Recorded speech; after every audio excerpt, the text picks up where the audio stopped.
Bueno, vamos retomando la normalidad del programa de a poco. Hemos logrado comunicarnos con Ludmila da Silva Catela. Ludmila, ¿me escuchás bien ahí? Sí, muy bien. ¿Cómo estás? ¿Cómo Buenas va tardes. todo? ¿Cómo estás? Buenas tardes. Bien, muy bien. Bueno, vamos a comentar un poquito a la audiencia por qué te estamos entrevistando el día de la fecha. En realidad hace rato que te estábamos invitando, pero por problemas de horario. Primero contarles, para aquellos que no han leído la promo, quién es Ludmila. Ludmila es antropóloga, editó en su momento el libro No habrá flores en la tumba del pasado, un libro que está agotado ahora, Ludmila, ¿no? Sí, eso es lo que sé últimamente. Justamente hoy estaba hablando con María Cristina del Archivo Provincial de la Memoria, Ujú. porque la última edición fue una coedición entre el archivo y la editora de La Plata, que estaba agotado, pero bueno, hemos llegado a la conclusión de que lo vamos a digitalizar y lo vamos a poner a disposición de todo el mundo. Muy bien. Y además, fuiste la primera directora del Archivo Provincial de la Memoria de Córdoba, pero ¿por cuántos años, cuántos periodos cubriste con Y cubrí dos periodos, dos? un primer periodo de 5 años y un segundo periodo de 4 años. Que recién estábamos comentando al aire que realmente lo valoramos de manera muy positiva. Realizaste un trabajo verdaderamente brillante, por momentos despejando muchos de los fantasmas que vivían todavía los que se pueden despejar, ¿no?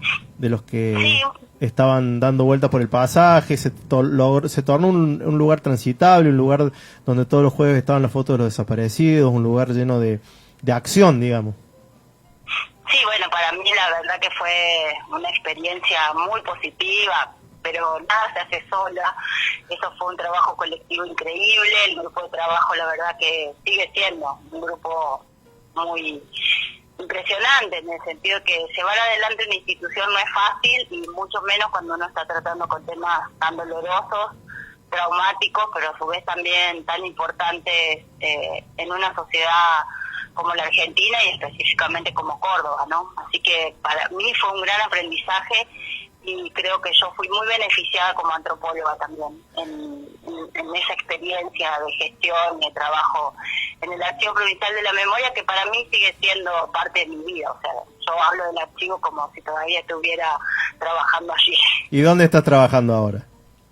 Ahora trabajo en el Museo de Antropología, estoy en la dirección del Museo de Antropología, que bueno, tiene otras características, es un museo universitario, pero también es un excelente espacio para poder imprimir a partir de la antropología temas políticos y candentes actuales, como tienen que ver con temas que tienen que ver con el racismo, con la violencia Claro. en la sociedad, y bueno, y también con los procesos culturales, que son muy importantes.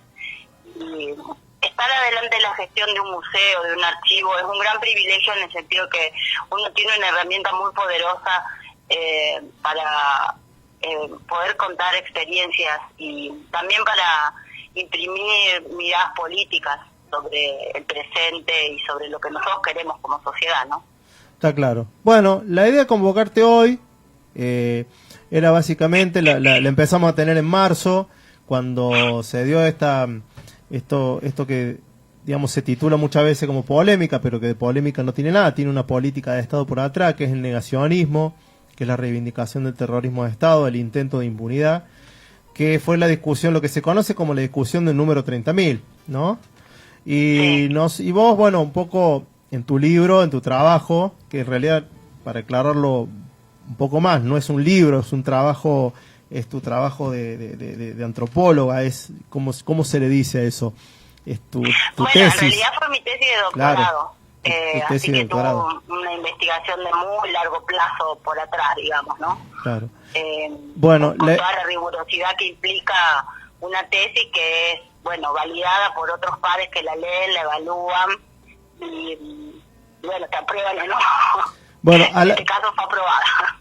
claro, pero a la hora, digamos, de pensar el tema del número, nos quedaríamos salir de ese falso eje, aunque es importante, no deja de ser importante, porque sabemos que están discutiendo el número a partir de lo que está reconocido. Si hubiéramos logrado, digamos, si el Estado reconociera 9.000, ellos estarían reconociendo 9.000.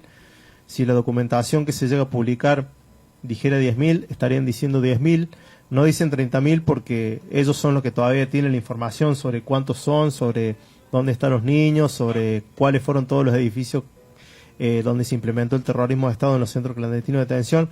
Nos quedaríamos meter más en la parte familiar, en qué significa una desaparición en el núcleo de una familia. Esto que nosotros por ahí lo hemos vivido, algunos de nosotros de manera personal, pero que a la hora de explicarlo un poco más colectivamente es necesario voces como la tuya, que han estado, digamos, justamente teniendo una visión un poco más colectiva del asunto. ¿Qué significa la desaparición forzada de personas en la Argentina en los núcleos familiares, Ludmila? Yo sé que es una pregunta un poquito amplia, pero vos sabrás encaminarlo un poquito más. Bueno, una desaparición es una situación límite y como tal lo que produce en las personas es una gran ruptura con el mundo cotidiano donde nos socializamos y donde aprendimos a vivir. Y en ese sentido no genera lo inverso de lo que puede generar una muerte en el sentido estrictamente del término, al final de la vida de una persona, para la que todos estamos de alguna manera educados para superar por medio del duelo y del contacto con los otros seres queridos que nos rodean.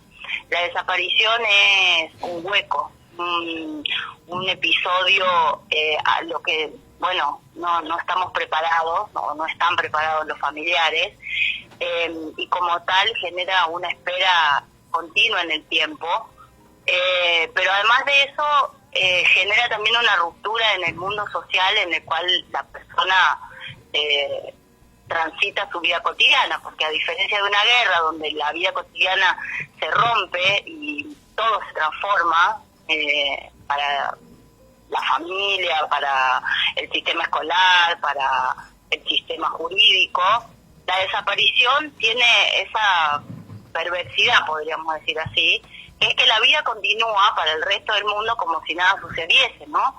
Entonces, para el familiar, que lo tiene que vivir cotidianamente, pero que a su vez también tiene que seguir yendo a trabajar, los niños tenían que seguir yendo a la escuela, no había palabras para explicar lo que estaba pasando. Entonces, bueno, lo que pasa, el proceso es un proceso de profunda desintegración de la vida cotidiana de esas personas, que en el caso argentino tuvo una increíble producción de nuevos mundos, o sea, un proceso lento y doloroso, pero un proceso de reconstrucción de esos mundos también, ¿no? Entonces, los organismos de derechos humanos lo que permitieron fue poco a poco poder reconstruir ese mundo desde otro lugar, con nuevas identidades, sin dejar de lado, obviamente, el dolor y la imposibilidad del duelo, ¿no? Que se arrastra por años. O sea, se hacen pequeños duelos en cada ritual, en cada acto, en cada conmemoración del 24 de marzo, pero es un duelo que no se termina. Y es un duelo también que socialmente se reactiva una y otra vez, sobre todo con los procesos de revisionismo como la negación de los 30.000 desaparecidos, la posibilidad de un 2 por 1 a los genocidas, asesinos y represores, el no pago de las indemnizaciones o el no reconocimiento del sufrimiento a partir del Estado por medio de indemnizaciones y leyes reparatorias, y también, sin duda, la desestructuración por medio de la falta de presupuesto para los centros de memoria, los sitios de memoria, los archivos y demás. O sea, las políticas de Estado pueden ser políticas de memoria o pueden ser políticas de olvido y de impunidad. Y eso afecta continuamente y sistemáticamente a los familiares. Ludmila, ¿y cómo juega esto, digamos, para pensándolo, saliendo un poco del tema de la desaparición, ¿no? En las otras víctimas del terrorismo de Estado, pensando en aquellas familias que sí han logrado recuperar sus cuerpos, como por ejemplo, digo, planteándonos particularmente el caso de la UP1, ¿no? Sí. Estos duelos son similares, estos duelos, ¿por qué se logra, digamos, cómo es que se logra aglutinar, más o menos todos nos logramos aglutinar después en los mismos organismos de derechos humanos, ¿no? Porque quizás Sí. se podría haber Creo construido que una persona o un familiar que recupera el cuerpo puede cerrar un duelo, pero no deja de ser un familiar de desaparecido o un familiar de un asesinado. Claro. Porque la situación límite es tan extrema que las identidades de esas personas cambiaron. O sea, inevitablemente uno y crea nuevas categorías para poder pensar ese mundo. Entonces, la solidaridad que se creó entre los familiares de desaparecidos y de asesinados es una solidaridad que más allá de la restitución de un cuerpo, que obviamente es muy importante, que todos deseamos que todos los familiares puedan recuperar los cuerpos de sus desaparecidos, ya hay lazos tejidos tan profundos que no se destruyen, digamos, ni cambian con esa perspectiva. Porque ser familiar de desaparecido, de asesinado, es una marca para siempre. Inclusive me parece que lo más impactante de eso es ver cómo las nuevas generaciones, las generaciones de los nietos o de los bisnietos de los desaparecidos, todavía llevan adelante las mismas luchas. Porque es una herida que no se cierra, pero que por otro lado también es una acción política de decir los delitos de lesa humanidad nunca más pueden volver a ocurrir en este país. Y en ese sentido, bueno, son identidades muy potentes, muy poderosas, sobre todo en este país que, hay que decirlo, ningún familiar nunca apeló a la venganza como la posibilidad de restituir el dolor que le provocó el Estado y los genocidas. Entonces, en ese sentido, son identidades propositivas, identidades que generan acciones en el presente y que, por lo tanto, bueno, no necesariamente cambian con la restitución de los restos. O sea, la restitución de un resto reconstruye y genera lazos mucho más solidarios entre los familiares. Porque tal vez una de las cosas más impresionantes en ese sentido, ¿no?, es cómo la restitución de un resto es importante para el familiar en sí mismo, pero es importante para la comunidad como un todo, ¿no? Esta idea de que el delito de lesa humanidad nos afecta a todos, bueno, la restitución de restos de desaparecidos y asesinados también nos repara a todos. Pero además hay una cosa medio, calculo que vas a coincidir conmigo, medio perversa, que a eso más o menos apuntaba mi pregunta de recién, que tiene que ver, yo lo vemos mucho con el tema de los compañeros que lograron sobrevivir, y muchos de ellos todavía están en listas de desaparecidos porque el Estado democrático mismo no depuró esas listas, no siguió laburando, y se nos acusa, digamos, a los núcleos de familiares de generar un negocio con esto, y también se acusa a los sobrevivientes de estar mintiendo, y muchas veces, digamos, pareciera que uno tuviera que dar las gracias de rodillas porque un compañero o una compañera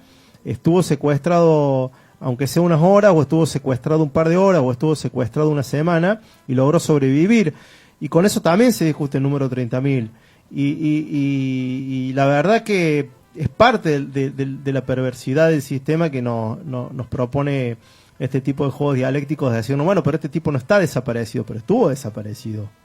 Claro, sí, por supuesto. Toda persona que estuvo detenida en un centro clandestino de detención estuvo desaparecida. Claro. Eso me parece que es un piso del cual uno no debe moverse.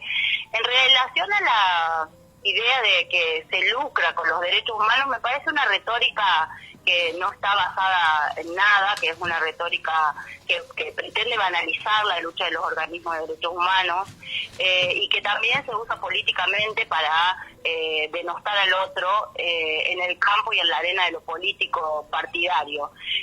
Creo que uno debe salir a responder ese tipo de argumentos, en tanto y en cuanto las políticas de Estado son políticas que deben ser llevadas adelante por todos los gobiernos, más allá de cuál sea su ideología. Por eso son políticas de Estado y no herramientas de los gobiernos. Por eso uno debe luchar. Y toda política de Estado requiere de presupuestos, requiere de especialistas, y requiere de acciones que se lleven en la arena de lo público.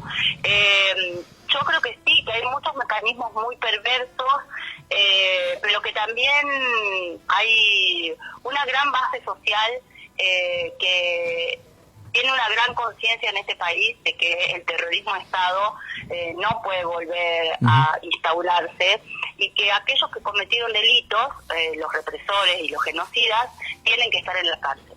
Creo que la marcha contra el 2x1 fue muy contundente en ese sentido, sorprendente desde mi punto de vista de la gran variedad de personas que participaron. Creo que eso tampoco debemos perderlo de vista, ¿sí?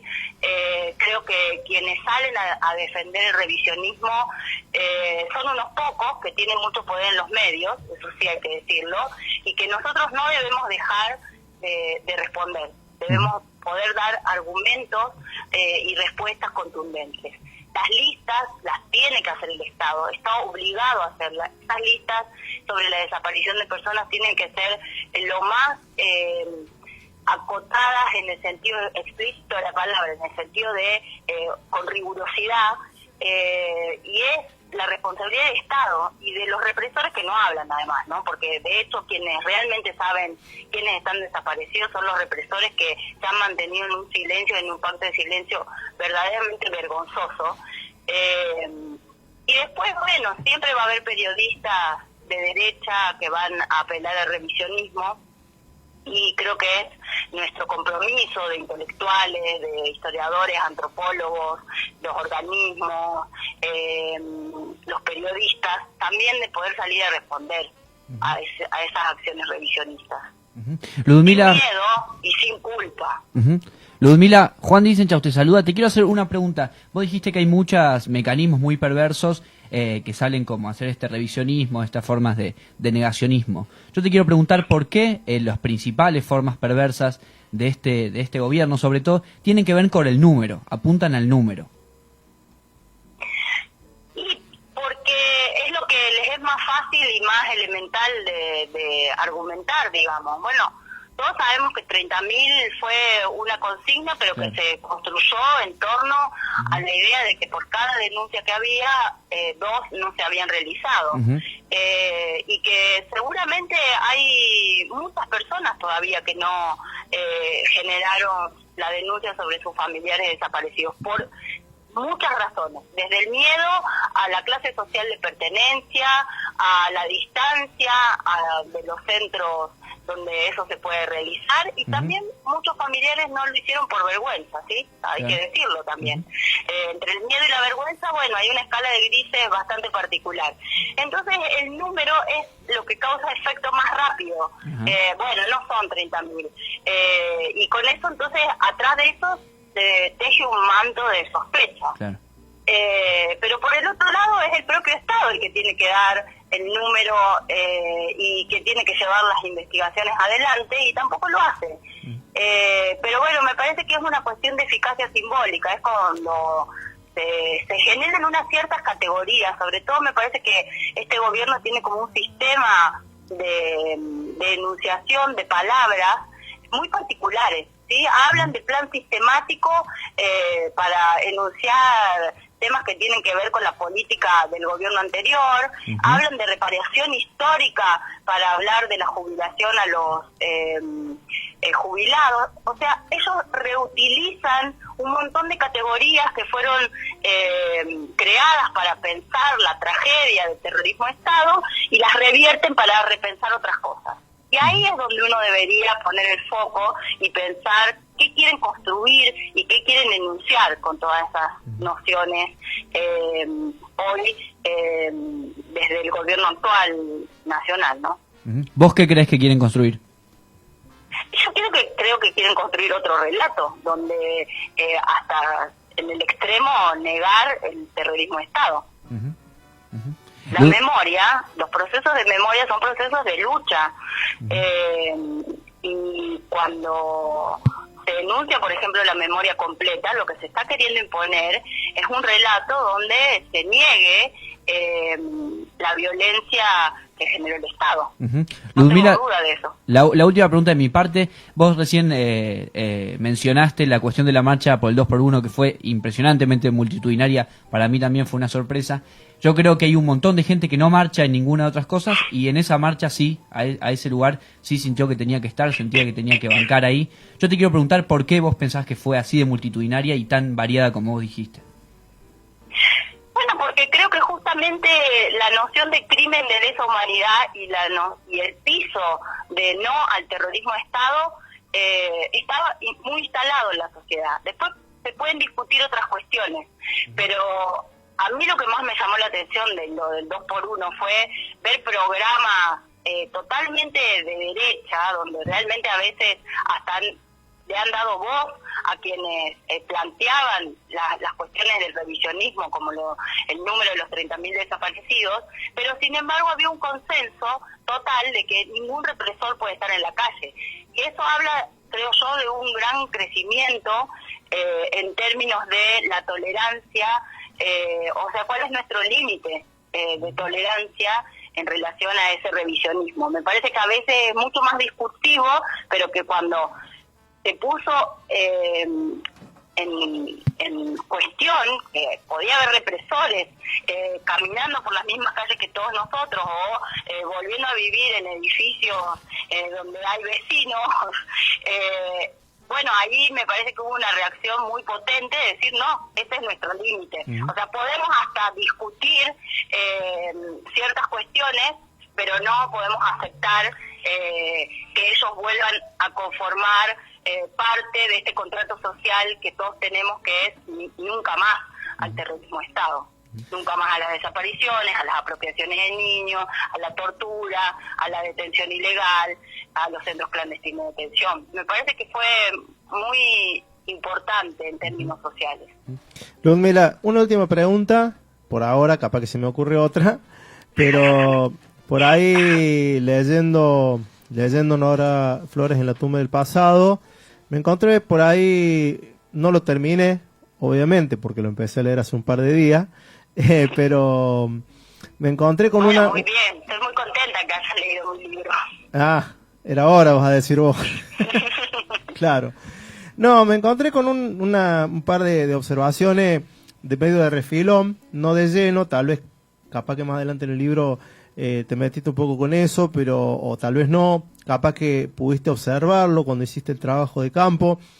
¿Qué pasaba con ese núcleo de gente que quizás es la que está en ese claro oscuro, ¿no? En el terrorismo de Estado, que es víctima del terrorismo de Estado, que es la gente a la que, entre comillas, no le pasó nada, ¿no? Al vecino de los desaparecidos, que generalmente nosotros vemos cuando hacemos una actividad que no dice acá nunca pasó nada, y después nos termina contando que en su misma cuadra secuestraron un vecino, o sea que presenció un secuestro, a esa persona que en su ideario